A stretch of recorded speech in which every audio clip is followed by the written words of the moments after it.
ہم سب چاہتے ہیں کہ ہماری عبادت مقبول ہو اور اللہ کی رضا حاصل ہو۔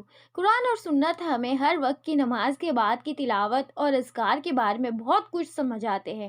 آج کی اس ویڈیو میں ایک بہترین علم کا ذریعہ ہے جو ہر مسلمان کے لیے ضروری ہے۔ اس ویڈیو میں ہم ڈسکس کریں گے کہ فجر کی نماز کے بعد سورہ یاسین اور اس کی فضیلت کیا ہے، ظہر کے بعد آخر کون سی سورہ پڑھی جاتی ہے اور اس کی کیا اہمیت ہے، عصر کی نماز کے بعد سورہ پڑھنے سے کیا ہوتا ہے اور مغرب کے بعد کون سی سورہ پڑھی جاتی ہے، عشاء کے بعد کون سی سورہ پڑھے اور کس طریقے سے اس کی برکت حاصل کرے۔ اگر آپ سے اس علم سے فائدہ اٹھانا چاہتے ہیں تو اس ویڈیو کو پورا ضرور دیکھیں۔ سب سے پہلے فجر کی نماز کے بعد سورہ یاسین پڑھی جاتی ہے۔ قرآن کے اندر سورہ یاسین کو قلب القرآن کہا گیا ہے۔ نبی کریم صلی اللہ علیہ وآلہ وسلم نے فرمایا کہ جو شخص سورہ یاسین کی تلاوت صبح کرے اس کا دن برکت اور آسانی کے ساتھ گزرتا ہے۔ اس کی تلاوت کا مقصد یہ ہے کہ آپ مصیبت اور پریشانی سے بچ جاتے ہیں۔ یہ ہر مشکل اور پریشانی کا علاج بھی ہے۔ دن کی شروعات قرآن سے کرنا روحانی اور جذباتی سکون بھی دیتا ہے۔ ساتھ ہی سورہ یاسین کی فضیلت یہ ہے کہ اللہ تعالیٰ آپ کے اس دن کے سارے کام اپنے ذمے لے لیتا ہے۔ اس کی آیت نمبر 1 سے 12 توحید اور رسالت کا بیان کرتی ہے، تو وہیں 13 سے 32 قیامت اور انسانی جواب دہی کا بیان کرتی ہے۔ اس کی آیت نمبر 33 سے 83 تک اللہ کی قدرت اور انسانی آخرت پر بیان کرتی ہے۔ اس سورہ کی تلاوت ہمیں یاد دلاتی ہے کہ دنیا کے کام وقت کے معنی میں چھوٹے ہیں، اصلی مقصد اللہ کی رضا ہے۔ ایڈیشنل ذکر کرنا چاہے تو آپ آیت الکرسی پڑھ سکتے ہیں، جس کی فضیلت ہے ہر بلا اور مصیبت سے حفاظت۔ ساتھ ہی آپ فجر نماز کے بعد تسبیح فاطمہ ضرور پڑھیں، جس میں 33 مرتبہ سبحان اللہ، 33 مرتبہ الحمدللہ اور 34 مرتبہ اللہ اکبر پڑھا جاتا ہے۔ ظہر کی نماز کے بعد سورہ الفتح پڑھی جاتی ہے۔ سورہ الفتح کے تعلق سے اللہ تعالیٰ نے فتح اور کامیابی کا وعدہ فرمایا ہے۔ اس کی آیت 1 سے 3 اللہ کی مغفرت اور رحمت بیان کرتی ہے، تو وہیں آیت نمبر 4 سے 10 مومنین کی ہمت اور حمایت کرتی ہے۔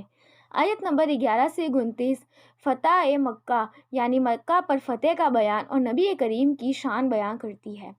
اس کی فضیلت یہ ہے کہ یہ رزق میں برکت اور مشکلات کو دور کر دیتی ہے۔ دن کے درمیان کی عبادت کے لیے یہ موٹیویشن بھی ہے، کیونکہ اس میں فتح یعنی کامیابی کا ذکر کیا گیا ہے۔ اور عصر کی نماز کے بعد سورہ النبا پڑھی جاتی ہے۔ اس کی فضیلت ہے سورہ النبا قیامت کے دن کے منظر اور انسانی انجام کا ذکر کرتی ہے۔ تلاوت سے آخرت کی یاد تازہ ہوتی ہے اور انسان اللہ تعالیٰ کے قریب جاتا ہے۔ اس کی آیت نمبر 1 سے 16 اللہ کی قدرت اور دنیا کا سسٹم بتاتی ہے، تو یہ آیت نمبر 17 سے 40 قیامت کے منظر اور انسانی آخرت کا بیان کرتی ہے۔ اس کی ایک اور فضیلت یہ ہے کہ یہ دن کے ختم ہونے سے پہلے آخرت پر فوکس کرنا سکھاتی ہے، زندگی کے اصل مقصد کی یاد بھی دلاتی ہے۔ تو وہی مغرب کے بعد سورہ الواقعہ پڑھی جاتی ہے، جس کی فضیلت ہوتی ہے نبی کریم صلی اللہ علیہ وآلہ وسلم نے فرمایا جو اس کی تلاوت روز کرے اس کا رزق کبھی تنگ نہیں ہوگا۔ اس کی آیت نمبر 1 سے 50 قیامت کے منظر اور انسانی حساب کو بتاتی ہے، تو وہی آیت نمبر 51 سے 96 جنت اور جہنم کے انجام کو بتاتی ہے۔ اس کی فضیلت ہے رزق میں اضافہ اور غریبی کو دور کرتی ہے۔ مغرب کے بعد تلاوت سے عبادت کا جذبہ اور زیادہ بڑھنے لگ جاتا ہے۔ اب آپ سوچ رہے ہوں گے کہ عشاء کی نماز کے بعد کیا پڑھیں، تو عشاء کی نماز کے بعد سورہ الملک پڑھی جاتی ہے، جس کے تعلق سے نبی کریم صلی اللہ علیہ وآلہ وسلم نے فرمایا کہ یہ سورہ قبر کے عذاب سے نجات دلاتی ہے۔ اس کی آیت نمبر 1 سے 15 اللہ کی قدرت اور انسانی زندگی کا مقصد بتاتی ہے، تو آیت نمبر 16 سے 30 جہنم کے خوفناک منظر اور مومنین کا جنت میں مقام بیان کرتی ہے۔ اس کی فضیلت ہے رات کے وقت تلاوت سے سکون اور حفاظت ہوتی ہے، سکون بھری نیند آتی ہے۔ عشاء کے بعد کی تلاوت کا آخری عمل بھی ہو سکتا ہے، کیونکہ اگر اس کے بعد آپ سو گئے تو عشاء کی نماز سے پہلے کا آخری عمل ہو جاتا ہے۔ ساتھ یہ قبر کے عذاب سے نجات دلاتی ہے۔ دوستو، یہ تھی ایک تفصیلی بات ہر وقت کی نماز کے بعد کون سی سورہ پڑھی جاتی ہے، ان کی فضیلت کیا ہے۔